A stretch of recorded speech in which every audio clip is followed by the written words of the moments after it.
Intervenido hasta el momento 5 asambleístas. En el uso de la palabra, el legislador Vicente Almeida. Al pueblo ecuatoriano en estos momentos tan difíciles que están viviendo. Y gracias al señor ministro de Finanzas por su comparecencia este día aquí en la Asamblea Nacional. Primeramente, ha existido una falta de comunicación de las decisiones que ha tomado el gobierno a lo largo de la emergencia. Ustedes, señor ministro, ustedes y su equipo han anunciado medidas económicas generales sin la debida explicación al pueblo ecuatoriano del impacto de estas. Ustedes, las autoridades económicas, no nos han dicho sin que exista alguna coordinación de las diferentes conclusiones de estas medidas económicas, que dan como resultado que el pueblo ecuatoriano se genere en él más pánico, haya más confusión. Tenemos la necesidad, señor ministro, de que hayan mensajes claros y sobre todo que sean creíbles para el pueblo ecuatoriano. El gobierno debe aclarar cuáles son sus verdaderas intenciones. Pues mientras el presidente dijo que el dinero era exclusivamente para la lucha contra el coronavirus, el ministro de la Producción declara que era para garantizar nuevos préstamos del gobierno. ¡Qué incongruencia, señor ministro! Quiero referirme a una frase que usted dijo el día domingo en la noche, que ha sido citada en las diferentes redes sociales, recogida por la prensa y todo, y como un gran autor de esto: la realidad supera la ley. No lo digo yo, lo dijo usted. La realidad supera la ley. Quiero referirme a este pago de los 325 millones de dólares que hizo el gobierno a los tenedores de los bonos. ¿Por qué, señor ministro? Si la realidad supera la ley, ¿por qué no se gestionó que en lugar de pagar el capital de estos bonos, paguemos los intereses? ¿Por qué se hizo lo contrario? Porque la ley lo permitía. ¿Por qué no hicimos una gestión distinta? Estamos viviendo una pandemia mundial, estamos en un grado de excepción. ¿Por qué no logramos hacer una excepción también en el pago de los bonos? La realidad supera la ley. Haga pública, señor ministro, la lista de los tenedores de bonos a los que se pagó con el dinero del pueblo ecuatoriano. No nos diga, vayan a la página de X, Y, Z, donde existen X, Y claves para poner. Publíquela usted. El que nada teme, el que nada hace, nada teme. Hay un viejo adagio que dice. Díganos si existe alguna relación del viceministro Alberto Esteban Ferro Ponce. Le voy a leer textualmente lo que dice un periodismo de investigación.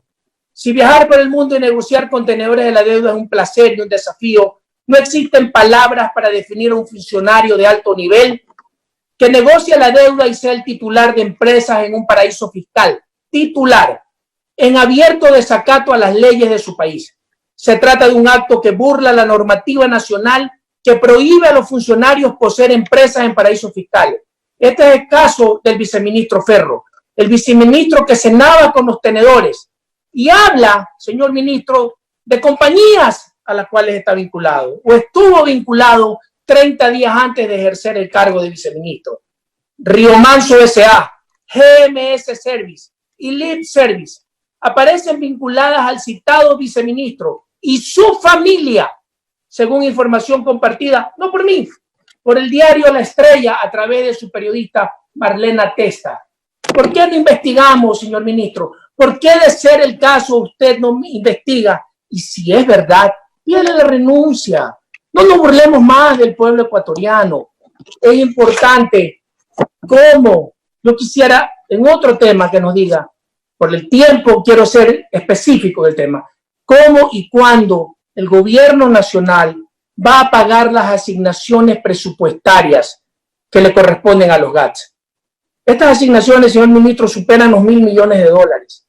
Han causado un perjuicio en las diferentes ayudas emergentes que se necesitan a nivel cantonal y a nivel provincial para el mantenimiento de los servicios de las diferentes entes seccionales que tienen a cargo en beneficio de la ciudadanía.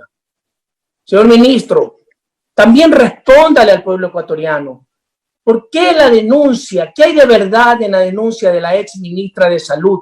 En el sentido de que no se le entregaron los recursos que supuestamente tenían que entregársele por la emergencia sanitaria y cuya consecuencia fue la renuncia irrevocable al cargo.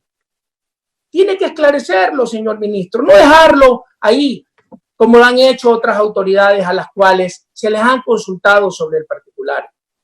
Tenemos que evitar que ocurran desvíos de fondos, como ocurrió en el anterior gobierno con el terremoto de abril del 2016. Y para evitar el robo que casi ocurre en el Seguro Social, en el IES, con la compra de mascarillas e insumos médicos, y que gracias a Dios, por la muy oportuna investigación periodística realizada por el medio digital La Posta, se evitó.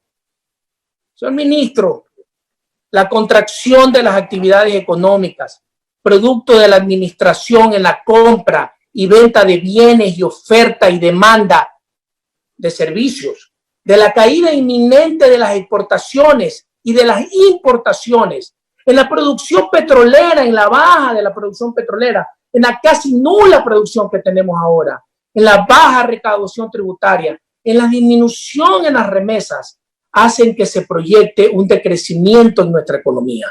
Este decrecimiento se calcula, no lo digo yo, lo dicen diferentes analistas económicos, el economista Pozo, el economista Dávalos, el economista Spurrier, colegas suyos, lo calculan entre el 8 al 12%. Usted nos ha dicho entre el 4 y el 6% que proyecta usted y su equipo económico. Díganos la verdad.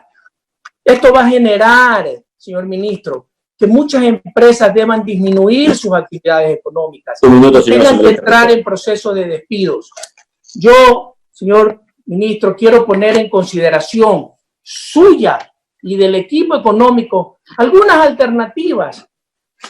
No hemos escuchado que haya una baja en el gasto fiscal. No debemos de olvidar que existen claves en soluciones que nacen de reordenar el diferente presupuesto general del Estado. ¿Por qué no enfrenta la crisis de la emergencia sanitaria en el país? Suspenda la obra pública que no sea emergente. El Estado, el Ejecutivo, es dueño del 97.5% del presupuesto, señor ministro. Baje el gasto fiscal, elimine las embajadas, los consulados, los agregados comerciales en países donde no son necesarios en los actuales momentos y de donde el dinero se va a chorros. Se lo vengo diciendo desde el año pasado cuando discutimos la ley tributaria. Basta de estas alianzas, basta de esta alianza con el Fondo Monetario Internacional, basta de este oprobioso organismo maldito y perverso que le hizo bajar el presupuesto a la salud inconstitucionalmente en el nuevo presupuesto general del Estado. Anulemos empresas como TAME y Petroecuador, señor ministro. Generemos estímulos, baje la tasa de interés, no le meta la mano al bolsillo al pueblo ecuatoriano, creándole más impuestos. Motive el consumo, cree la masa tributaria, no le exprima más a esta vaca flaca y delgada, engórdela, aproveche, cambie el sistema, suspenda el subsidio, pare el subsidio al contrabando, pare el subsidio a las personas pudientes, pero manténgalo para el transporte público, para la agricultura, para la pesca artesanal, para la ganadería. De esa forma motivará y impulsará y generará los alimentos necesarios para el país. Quiero aportarle soluciones, señor ministro, que no son inventos míos, es un clamor de la ciudadanía. Solo así, economista Martínez, vamos a generar empleo, vamos a crear bienestar en los ecuatorianos. Solo así podremos recuperar la confianza de los ciudadanos en sus gobernantes. Solo así el pueblo ecuatoriano, que ya no aguanta más, podrá ver una luz al final del túnel. Ayúdenos, ayúdenos de corazón, se lo digo. Usted y su equipo económico son los que manejan la economía, no es la asamblea. No traten de que sea la asamblea la culpable de que este golpe económico del país. Sean ustedes los abanderados de una solución. Tomen las medidas económicas acorde a la realidad social y no a conveniencia de organismos internacionales. El país espera acciones inmediatas y no falsas promesas. Gracias, señor presidente. Ahí el asambleísta Vicente Almeida, legislador por la provincia de Guayas. Tenemos una nueva intervención en este momento. Se ha expuesto por parte del presidente de la Asamblea Nacional,